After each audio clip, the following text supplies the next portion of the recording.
Hi students, good afternoon everybody. So in the previous classes we are seeing our second prose, A Nice Cup of Tea by George Orwell. Okay, so in the last classes we have seen 7 rules for making a nice cup of tea. Okay, now let us continue the 8th point. Okay, so far we have seen 7 rules. Okay, so what is the 8th rule for making a nice cup of tea is, eighthly, one should drink out of a good breakfast cup, that is the cylindrical type of cup, not the flat, shallow type. The breakfast cup holds more, and with the other kind, one's tea is always half cold before one has well started on it. Okay.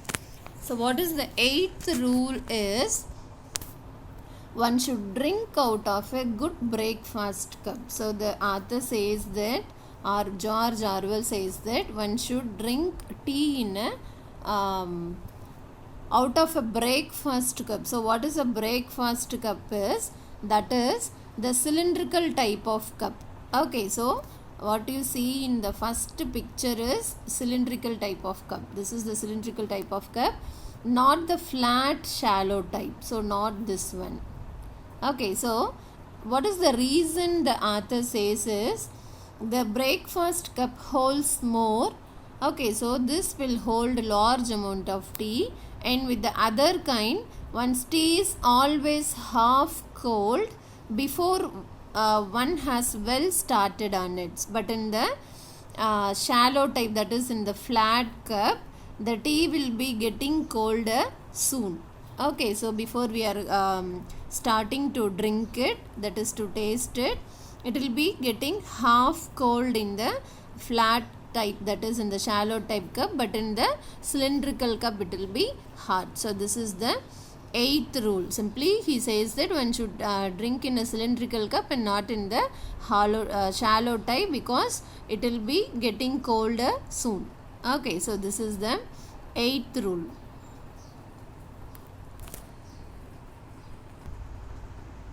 So what is the 9th rule is, ninthly, one should pour the cream off the milk before using it for tea. Milk that is too creamy always gives tea a sickly taste. Okay, so what is the 9th rule is, one should pour the cream off the milk. That is, one should remove the cream from the milk before using the milk for preparing the tea. Why? Because is, milk that is too creamy always gives tea a sickly taste, that is a very lower taste. Okay, so when we use the milk along with the cream, it will be giving a little lesser taste. So we have to remove the cream from the milk before using the milk for preparing the tea. So this is the 9th rule. So what is the next rule is, see here a tea time dictionary is given. This you can read yourself and learn it. Okay.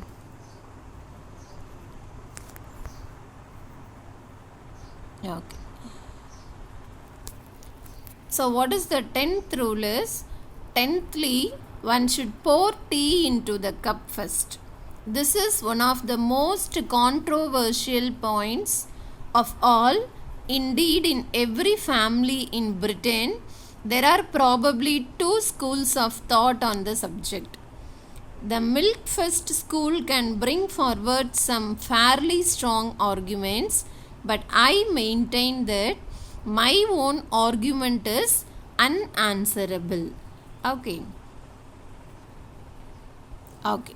So, tenthly, one should pour tea into the cup first. So what we have to do is, first we have to pour the tea into the cup.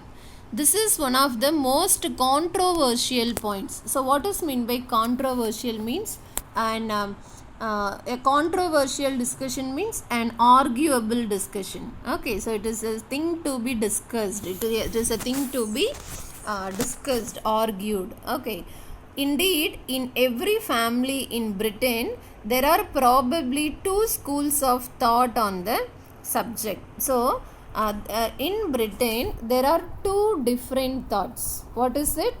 We have to pour the tea in the cup first and then add the milk, or we have to pour the milk in the cup and then add the tea. Okay. So these are the two arguable points in every family in Britain. That is, what should be poured in the cup first. Whether tea should be poured first and then milk is to be added, or milk is to be poured first and then tea is to be added. Okay. So this is a point to be arguable topic in every family in Britain. The milk first school can bring forward some fairly strong arguments, but I maintain that my own argument is unanswerable. Okay, so the milk first school. Okay, the milk first school.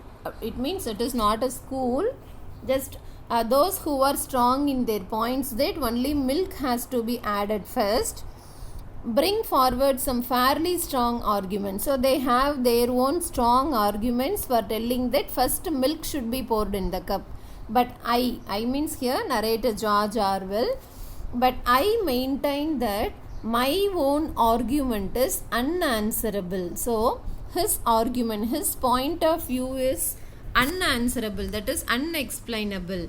This is that by putting the tea in first and stirring as one pours, one can exactly regulate the amount of milk. So the author's point of view is, first we have to add the tea in the cup, and stirring as one pours, one can exactly regulate the amount of milk. So first tea a cup la ஊத்திட்டு then milk add panna, one can exactly regulate the amount of milk. We can regulate the amount of milk to be added.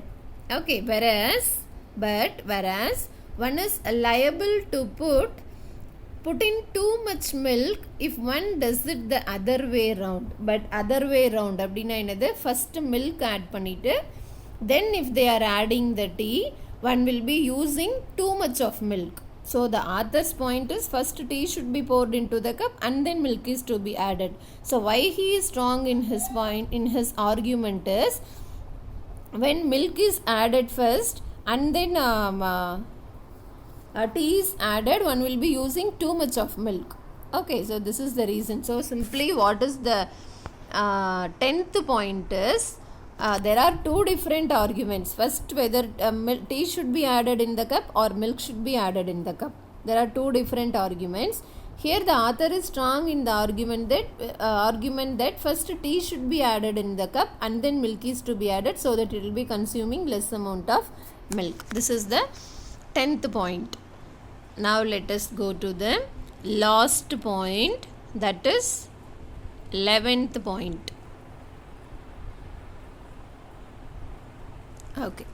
Lastly, tea, unless one is drinking it in the Russian style, should be drunk without sugar. I know very well that I am in a minority here, but still, how can you call yourself a true tea lover if you destroy the flavor of your tea by putting sugar in it? It would be equally reasonable to put in pepper or salt. If you sweeten it, you are no longer tasting the tea, you are merely tasting the sugar. You could make a very similar drink by dissolving sugar in plain hot water. Okay, so lastly, so what is the 11th point and what is the last point is, lastly, tea unless one is drinking it in the Russian style. So what is the Russian style of drinking tea is by adding sugar. So everyone will be drinking tea by adding sugar, right? So it is the Russian style. Should be drunk without sugar. So what the author says is, tea should be drunk by not adding sugar. I know very well that I am in a minority here. So what is the meaning of the sentence is, I know very well. Who knows very well? The author knows very well that he is in a minority. That is, his argument is in a minority position. Because why his argument? What argument? Tea should be drunk without sugar. So why his view is, why his opinions is in a minority here means because no one will be drinking tea without sugar. Only sugar patients will be drinking tea without sugar, right? Okay. But still, how can you call yourself a true tea lover if you destroy the flavor of your tea by putting sugar in it? So, what is the question the author puts here is, how can you call yourself a true tea lover if you destroy the flavor of your tea by putting sugar in it? Okay, so so the author is asking, how can you destroy the flavor of the tea? So if we are adding sugar in the tea, definitely we will be tasting the sugar in it. Okay, so when we are preparing tea in your home, what will be doing? If there is less sugar, we won't be, someone will be drinking with less sugar and someone will be drinking with high sugar. Okay, so the taste differs according to the addition of sugar, right? But the author is asking here, if you are a tea lover, உங்களுக்கு ஒரு tea ரொம்ப பிடிக்கும், you are a tea lover means எந்த flavour நீங்கள் taste பண்ணணும்? சுகரோட flavour taste பண்ணணுமா, R tea லீவ்ஸோட ஃப்ளேவரை taste பண்ணணுமா? ஒரு ட்ரூ டீ லவர் எந்த ஃப்ளேவரை டேஸ்ட் பண்ணணும்? Okay, definitely one should taste the flavor of the tea leaves தான் நம்ம taste பண்ணணும். Then if we are adding the sugar, then how can you call yourself a true tea lover? Because you are favorite only to the sweet in the tea, not to the flavor of the tea. Understand? It would be equally reasonable to put in pepper or salt. Illena, instead of sugar you can add, if you want to add anything you can add even pepper or salt. Why you are adding sugar? If you sweeten it,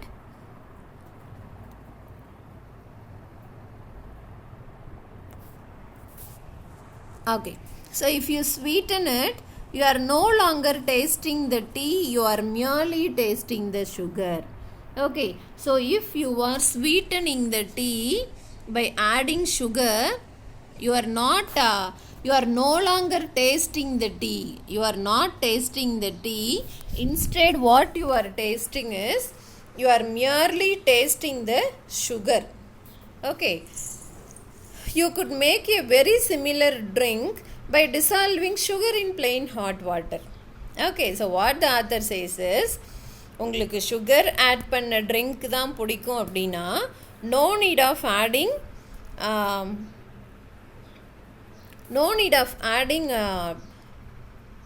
tea powder in it. Instead you can dissolve sugar in a plain hot water and then you can drink. Understand? So what is the last point is, okay, what is the last point is, if you are a real tea lover, okay, so if you are a real tea lover, you should drink the tea not by adding sugar. So sugar add பண்றீங்கன்னா அதில் இருக்க டீயில் இருக்க டேஸ்ட்டை தான் நீங்கள் taste பண்ணுறீங்க. You are liking it, you are loving it, not the flavor of the tea. Okay, so அதுக்கு நீங்கள் பேசாமல் ஹாட் வாட்டரில் அப்படி தான் உங்களுக்கு பிடிக்கும்னா, you can add sugar in a hot water, plain hot water, and you can drink it. Okay, this is the last point.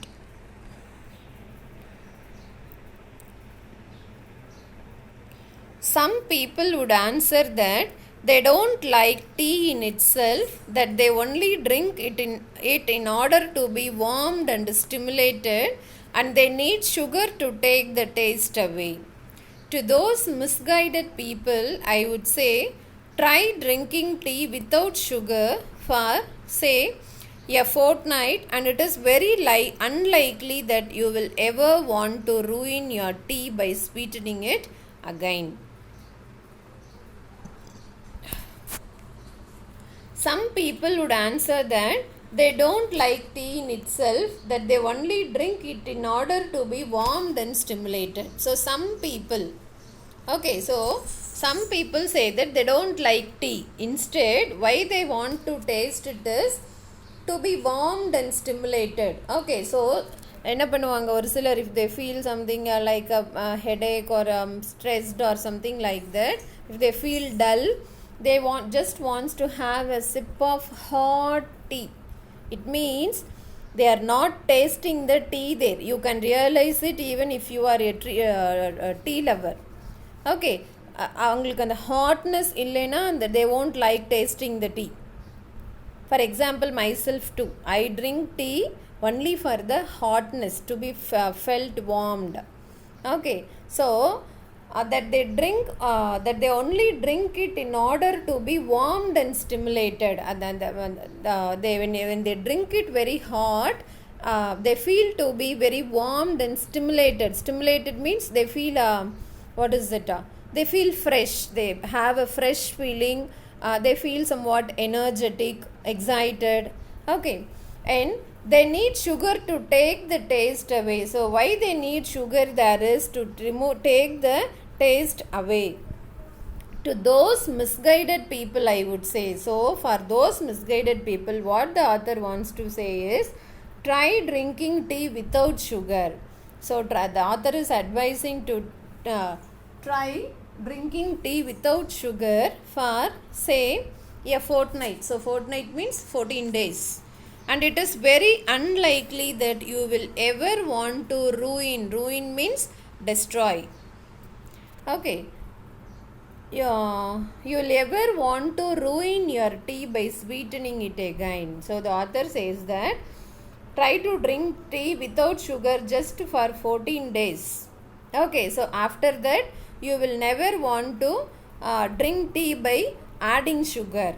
Okay, so simply the author says drink tea without sugar so that you can taste the flavor of the tea leaves. This is his argument, and this is the 11th point.